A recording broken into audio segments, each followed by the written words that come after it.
앞뒤로 자로졌습니다. 은혜 받읍시다. 인사 나누겠어요. 오늘 주신 말씀을 통해서 감사의 절기를 지키라. 할렐루야. 하나님은 이스라엘 백성들에게 감사한 마음을 갖도록 하기 위해서 1년에 3차례 감사의 절기를 지키도록 하셨습니다. 이 감사는 유월절, 또 맥추절, 추수절 1년에 3번의 절기를 지키라는 것입니다. 저도 이 사람들에게 하나님은 자꾸 감사하라고 하는데 여러분의 삶 속에 감사하는 마음이 있어야 돼요.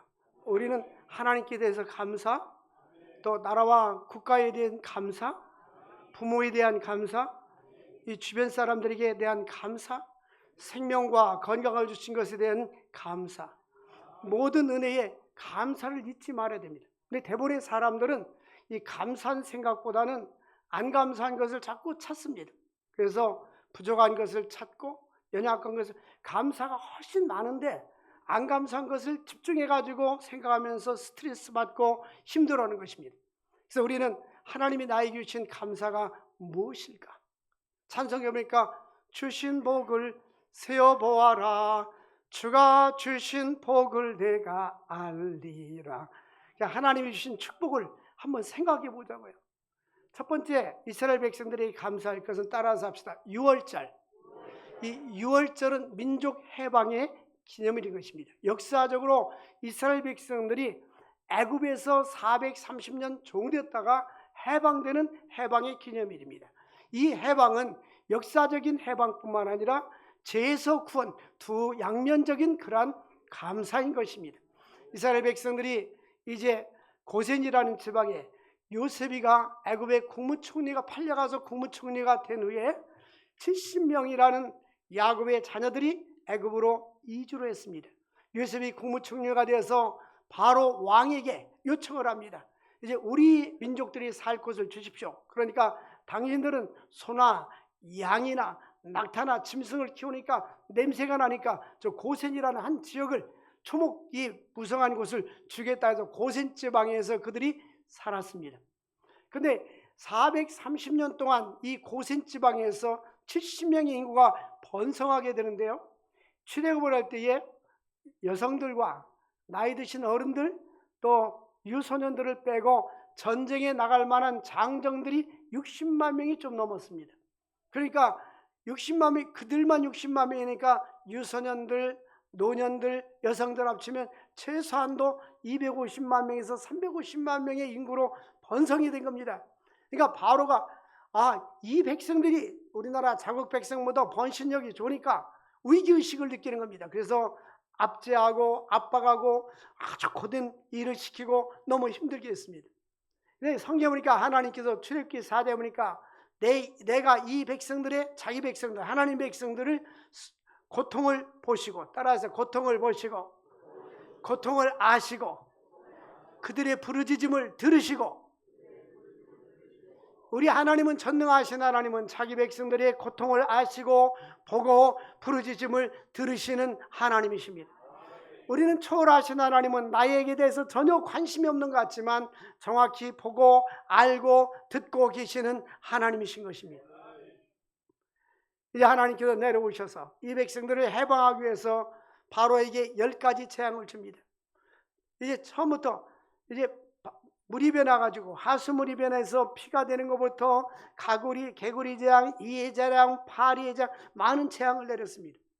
근데 놀라운 것은 이제 재앙의 강도가 깊어지면서 성경은 그러나 어느 지방에는 재앙이 임하지 않았더라, 고센 지방, 하나님의 백성들이 많은 곳에는 재앙이 임하지 아니했던 것입니다. 심지어는 개들까지도 혓바닥도 늘리지 않게 했습니다.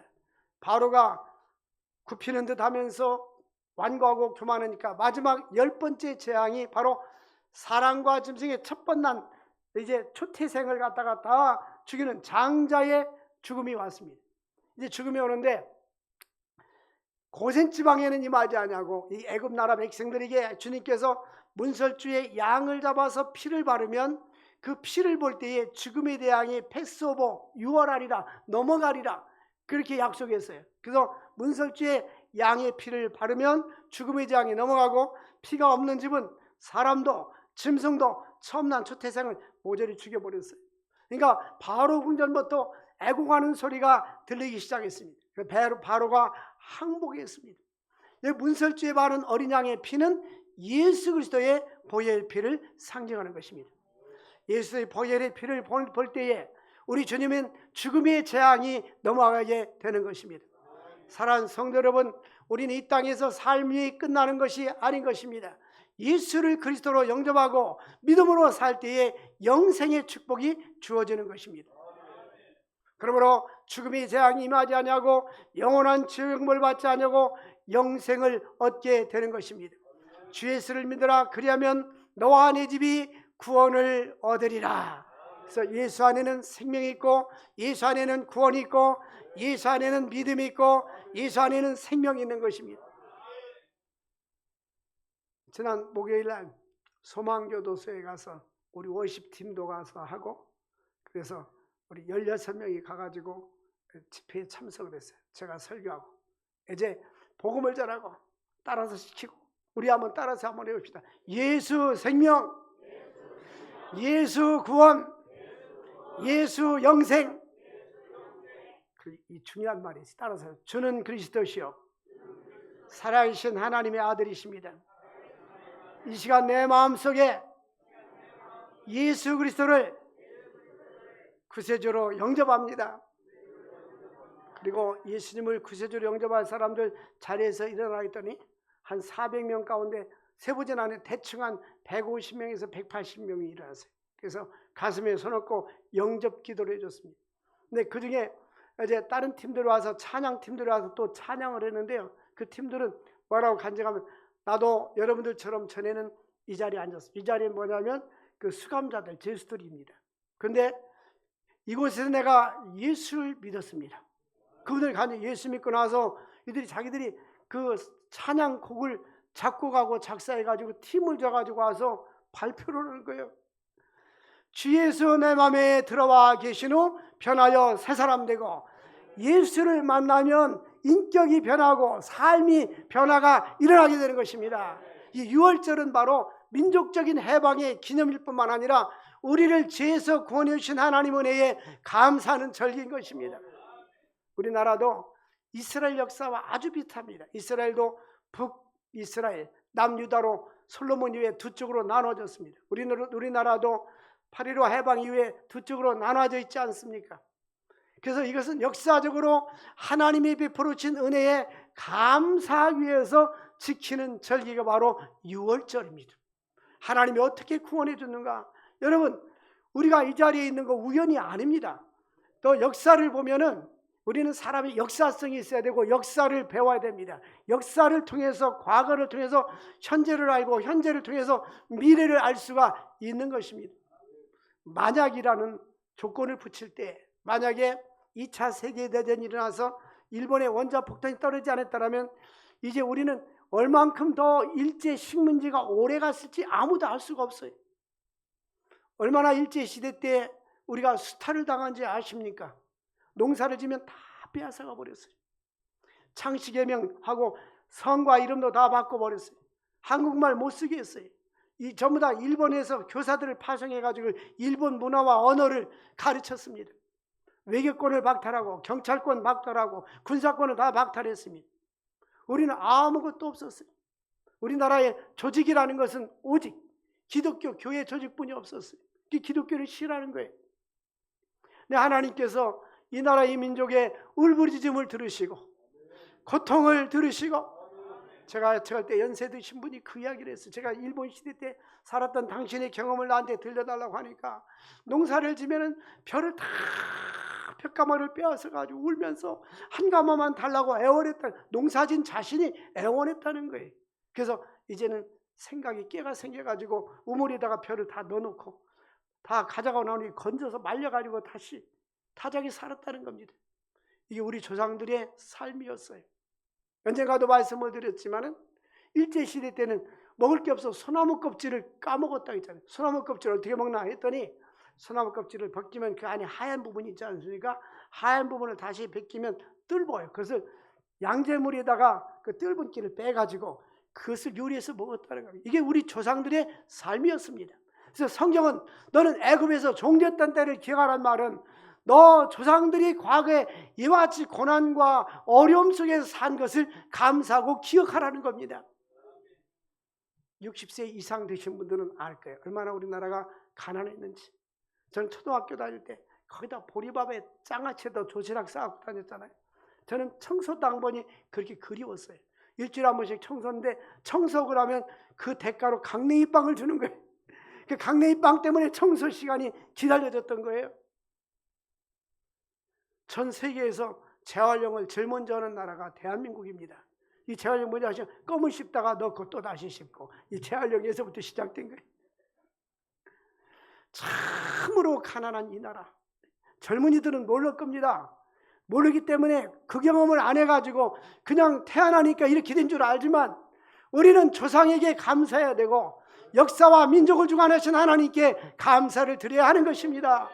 역사성을 모르기 때문에, 본인들이 체험하지 않았기 때문에 모르는 것입니다. 너희들은 물어라. 조상들에게, 노인들에게 그 경험을 구약 성경에 물어봐라. 너희들은 자녀들에게 하나님이신 은혜를 가르치고 말하라는 것입니다. 과거가 없는 현재는 없습니다. 많은 사람들은 현재만 생각하고 사는데 과거 없는 현재는 있을 수가 없는 거예요. 제가 늘 강조하지 않습니까? 2차 세계대전이 일어나서 일본의 원자폭탄을 2방을 맞고 천황이 조건 없는 항복을 했어요.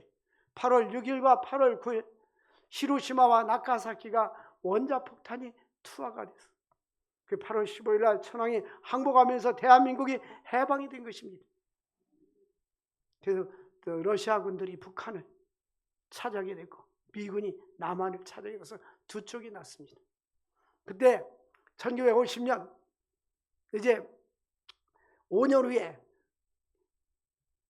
김일성이가 새벽 4시 반에 막 탱크를 몰고, 소련제 탱크를 몰고, 우리나라는 탱크가 없었어요. 전혀 국방에 대한 뭐가 준비가 안 된 상태에서 한 달 반 만에 부산을 빼놓고 쫙 밀려간 겁니다. 근데 하나님이 이 나라를 지켜줬어요. 그 6월절에 대한 감사, 하나님 지켜주신 은혜에 감사. 1945년 6월 25일, 7월 25일, 8월 25일, 9월 13일 날 메가다하고 참전 16개국이 인천으로 병력 7만 5천 명을 데리고 왔어요. 사람들이 인천에 이미 서울이 북한군이 다 점령한 상태에 인천 상륙작전에서 성공할 확률은 5천분의 1이다. 100분의 1도 아니고 1000분의 1도 아니고 5천 불가능하다라고 있습니다. 근데 하나님께서 이 메가다가 전략을 잘 세워가지고 인천부터 점령하고 9월 28일 날 9.28 서울 수복합니까? 9월 28일 날 저 북한군을 다 몰아내고 서울을 점령하게 된 것입니다. 그리고 나서 1951년 1월 4일 날 중공군들이 벌떼같이 몰려들이 다시 일사후퇴 서울을 뺏기고 또 다시 밀려간 거예요. 밀고 땡기고 한 2, 3개월 만에 3월 달에 다시 서울을 재수복합니다. 그리고 휴전선 38선 주변으로 계속 밀고 땡기고 전쟁이 계속됐었던 거예요. 3년 동안 수많은 사람들이 죽었습니다. 수많은 희생자들이 났습니다. 미군만 7만 명 이상이 죽었어요. 이렇게 나라의 역사를 볼 때에 수많은 사람들이 순교하고 피를 흘리고 이래서 이 나라가 지금으로 존속하는 거예요. 그것이 바로 6월절을 기념하는 겁니다. 하나님께서 과거에 애굽에서 민족적인 해방이 된 것을 감사하듯이 우리도 이 나라의 민족이 일제시대에 또한 6.25 전쟁으로부터 하나님이 지켜주신 것을 감사하는 거예요. 이게 민족적인 해방을 기념하는 것이 바로 6월절입니다. 1970년대까지만 해도 북한보다 남한이 국민 소득이 낮았고 어려웠어요. 그런데 하나님이 이 나라를 축복해 주셔서 제가 자주 강조하잖아요. 네? 개인 국민 소득이 전 세계 5천만, 인구가 5천만 명 넘는 나라를 비교할 때 6번째로 우리 대한민국이 자원도 없는데 하나님이 이렇게 축복해 주신 것입니다. 1964년 이후에 개발도상국 협의회, 유엔 협의회에서 처음으로 선진국으로 진입한 나라가 이제 2020년 이후에 대한민국 오직 한 나라만 선진국 OECD에 가입하게 된 거예요. 생각해 보면 국민 총 생산액이 세계 11위, 수출 강국, 수출 7번째. 이 나라가 무엇 때문에 이렇게 사우스 코리아를 축복해 줬습니까?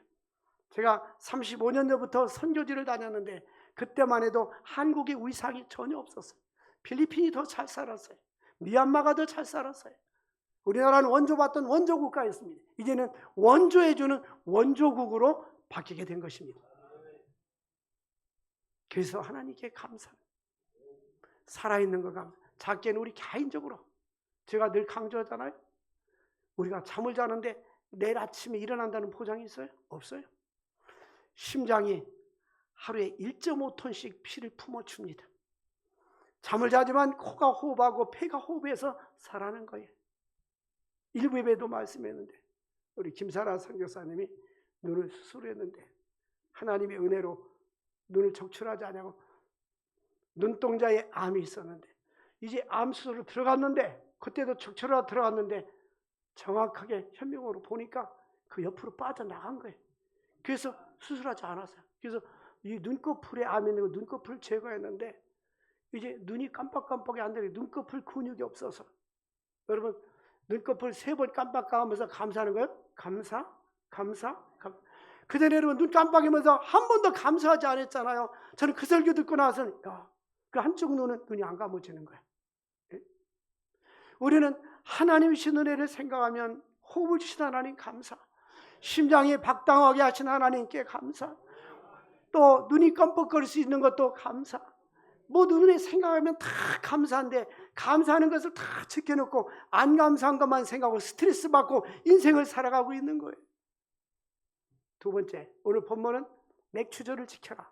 이 맥추절은 무엇입니까? 맥추절은 오순절이라고도 합니다. 처음 곡식을 거둔 후에 드리는 절기가 맥추절입니다. 우리나라 말하면 보리맥이지 않습니까? 보리와 밀을 거두는 거 아닙니까? 네? 그 과거에 우리 조상들은, 저는 보릿고개를 안 거겼습니다. 조상들은 보리가 날 때까지 먹을 것이 없어서 그게 보릿고개 아닙니까? 그렇게 겪었는데 추수할 수 있는 추수를 시작하는 것이 이스라엘 백성들이 추수가 막 시작되는 것이 바로 맥추절입니다. 그리고 수장절은 곡식을 다 거두고 난 후에 지금 말하면 추수감사절 대대적으로 추수가 됐을 때 추수를 시작했을 때 감사의 절기를 지키고 추수를 마치고 나서 감사의 절기를 지키는 것입니다. 여러분 얼마나 주님께 여러분들 감사하고 있습니까? 네? 하나님의 은혜 생각하면 주께서 주신 모든 은혜 나는 말할 수 없네. 이 지구의 인구의 4분의 1이 하루에 1,000원어치 양식을 못 먹고 삽니다. 밥을 제대로 못 먹고 굶주림 속에 들어가고 있어요. 네? 우리나라도 우리 조상들도 그러지 않았습니까? 저 어렸을 때 기억은 옆집에서 바가지 들고 쌀 한 대딱 빌려주세요. 보리 한 대딱 빌려주세요. 그런 사람이 있고 아침에 되면 거지들이 깡통 들고 와서 밥 달라고 해서 상차려서 밥 먹으면 담아갖고 가는 것을 어렸을 때 많이 봤어요. 정말 생각해 보면 이 나라가 무엇인데 하나님이 이렇게 축복해 줬는지 우리는 빚진 자입니다. 우리는 이 복음의 빚을 갚아야 됩니다. 선교사들이 한국에 복음을 증거해줘서 예수 믿고 나서 우리나라가 복을 받은 거예요.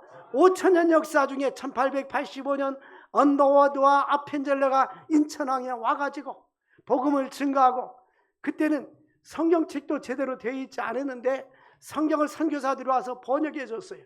영한 성경을 번역해 줬어요.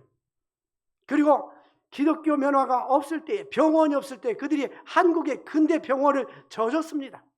그리고 근대 학교들, 이화여자대학교, 연세대학교, 연희전문학교, 숭의학교, 숭실전문대학교, 많은 학교들이 그전에는 상투 꽂고 하늘철 따지라고 있었습니다.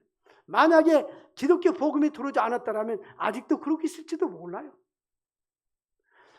우리 모든 것이 하나님의 은혜인데 아무것도 모르고 그냥 먹고 살고 지금 이렇게 자연적으로 이 사회가, 이 문화가 그냥 주어진 줄 알고 있는 거예요. 여러분들, 하나님 은혜를 깨달아야 됩니다. 하나님의 복을 줬다가도요, 자기 백성들이 깨닫지 못하면 하나님이 쳐버리는 거예요. 그야 우리가 새벽 기도 때 사사기를 공부하지 않습니까? 백성들이 하나님의 뜻대로 살면 축복해주고, 그러지 않으면 주신 복을 빼앗아가 버려요. 엊그저께 배웠죠. 하나님께서 가나안 족속을 다 멸하지 않고 조금 남겨줬어요. 왜냐하면 자기 백성들이 잘못할 때는 징계하려고 전쟁에 치료하고 있다는 거예요. 왜 저 북한을 남겨둔지 아십니까? 하나님의 섭리가 있어요. 나는 우리 한국교회가 기도하고 바로 서 있으면 하나님은 이 나라를 지켜준다고 확실히 믿습니다. 하나님은 자기 백성들에 대해서 관심이 있는 거예요. 자기 백성들이 바르게 살면 하나님이 함께 주시는 것입니다. 이 대한민국이 통계로 확실하게 통계 나와 있지 않지만 그렇게 예측합니다. 1년에 한 4조 원 정도가 선교비로 나가고 있다고 그래요. 그래서 전 세계 미국 다음으로 인구 대비해서 첫 번째고, 나라 대별로 미국 대로 선교사가 가장 많이 파송됐어요. 우연히 일치인지 모르지만 5,000명 선교사를 파송했을 때는 우리나라 국민소득이 5,000불, 10,000명 파송에 10,000불, 지금 우리나라 국민소득이 36,000불 정도 됩니다. 그런데 하나님이 지금 35,000명 선교사를 파송했어요. 하나님이 얼마나 그걸 기뻐하시는지 아십니까?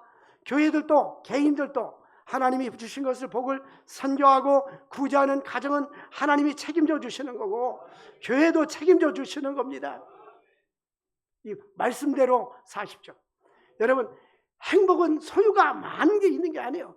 미국의 경제학자들이 2만 권의 그 경제 논문을 조사한 결과 인간의 행복은 물질에 많은 데 있지 않다라는 결론을 내렸어요. 하버드 대학교 인간의 행복과 관계 연구소에서 84년 동안 연구한 결과, 인간은 먹을 것과 또 입을 것과 살 집과 병원 갈 수 있는 돈만 있으면 돈이 아무리 많아도 행복하고 전혀 비례하지 않는다는 결론을 냈어요.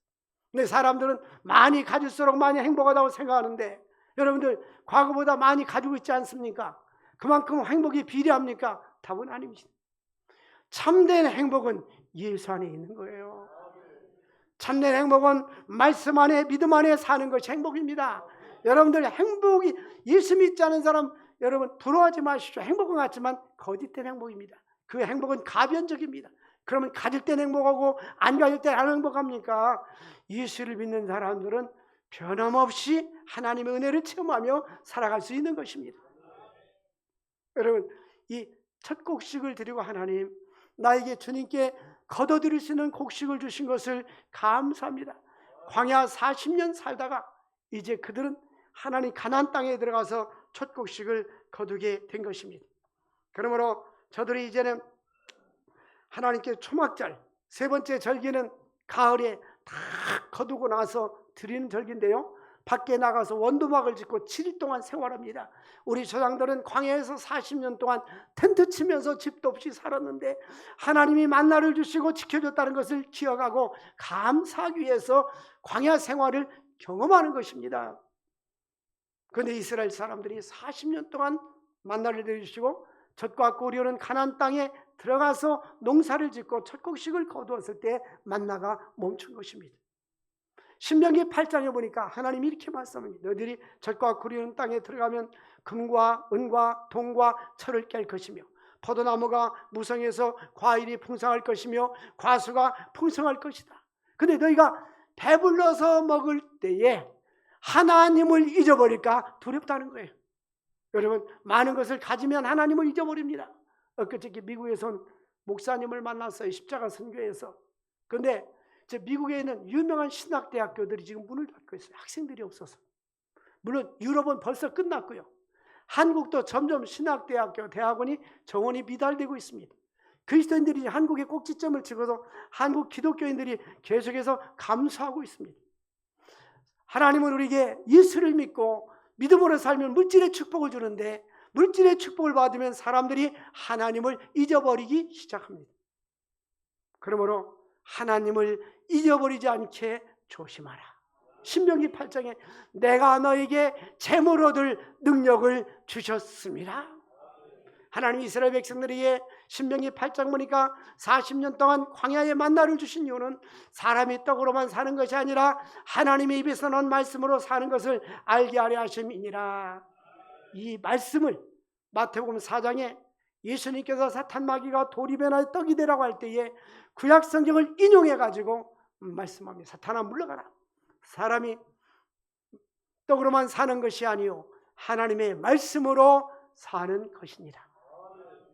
수장절 하나님께서 추수를 시작하게 하신 것도 감사. 수주를 연말에 수술을 할 수 있도록 은혜 주신 것 감사. 여러분들 직장을 주신 것 감사하고 또한 일할 수 있는 일터를 주신 걸 감사하고 이제 은퇴하고 노년이 되었지만 어떤 방법이든지 하나님께서 공급해 주신 것을 감사할 수 있기를 바랍니다. 나의 힘이 아닙니다. 바울은 나의 나 된 것은 하나님의 은혜로 된 것이다. 저는요 제가 그랬잖아요. 고생대학 고생학과를 나오고 이게 전공이 고생대학 고생학과입니다. 부전공은 들이대 미르대입니다. 들이대와 미르대. 여러분 우리 인생은 하나님의 손에 달려 있어요. 하나님의 손에 달려 있어요. 감사하죠. 우리는 하나님께도 감사해야 되지만 사람에게도 자기에게 베풀어준 부모님의 은혜 감사, 또 스승의 은혜 감사, 영적으로 지도해주는 사람에게 대한 감사, 감사를 알아야 돼요. 감사를 아는 사람, 모르는 사람은 존귀에 차나 하나님의 은혜와 감사를 모르는 사람들은 짐승만도 못하다 했어요. 우리는 감사할 줄 알아야 됩니다. 우리는 하나님께 감사하고 여러분들이 지금까지 있는 동안 누구의 은혜로 살았는지 베풀어준 사람의 은혜, 또 부모님이 살아계시면 더 감사하고 부모님의 은혜도 감사할 줄 알아야 됩니다. 모든 은혜의 하나님께 감사를 드립니다. 조금 전에 제가 어떤 분 만나서 그 얘기했어요. 여러분 감사할 줄 알아야 돼요. 제가 연세 들으신 분들한테 묻습니다. 여러분 자녀들이 여러분에게 효도하고 있습니까? 라고 묻습니다. 여러분 용돈도 주고 있습니까? 라고 묻습니다. 여러분 부모님께 감사하십시오. 부모님을 효도하시고 섬기십시오. 그만큼 돈이 나가면 모자란다고 생각하는 어리석은 생각하지 말. 하나님은 기억하시고 내 부모를 공경하라. 그러면 내가 땅에서 잘되고 장수하리라고 약속해 주셨습니다. 은혜를 알아야 돼요. 보이는 부모님 뿐만 아니라 또 주변의 어른들, 주변 사람들에게. 제가 어쨌든 박사 논문을 받을 때에 그 교수님이 미국 보스턴 대학을 나왔는데 은퇴하셨어요. 그래가지고 우리 박사 받은 사람들 1년에 한 번씩 스승의 날 모여라. 그리고 회비도 내라. 그래가지고 한 20몇 명인데 5명만 모여요. 그래서 식사도 대접하고 용돈도 드리고 명절 때마다 과일도 보내주고. 그분은 저한테 뭐라고 하면 신의가 있는 사람 그러잖아요. 여러분 감사할 줄 알아야 돼요. 먼저 하나님께서 받은 은혜를 우리는 섬기면서 너무나 많이 받았잖아요. 그러니까 해외 선교지에다가 봉사하고 투자하고 믿습니까? 섬겨야 됩니다. 하나님 주신 축복을 나눠야 되는 거예요. 그리고 여러분들 은혜에 감사하는 자들에게 감사로 제사를 드린 자들이 하나님을 영화롭게 한다고 했어요. 늘 주변 사람에게 하나님 은혜에 감사가 넘치는 우리 모두가 될 수 있기를 주의 이름으로 축복합니다. 하나님 아버지 감사합니다. 오늘 귀한 말씀을 주신 주님, 이 말씀을 우리 마음밭에 새겨져서 하나님께서 민족적인 해방의 기념일 6월절과 또 추수를 시작하시는 맥추절과 또 추수를 마치고 수장절과 이 모든 은혜에 감사하는 것처럼 우리가 늘 은혜에 감사하는 모두가 되게 하여 주시옵소서. 예수님의 이름으로 기도합니다. 아멘.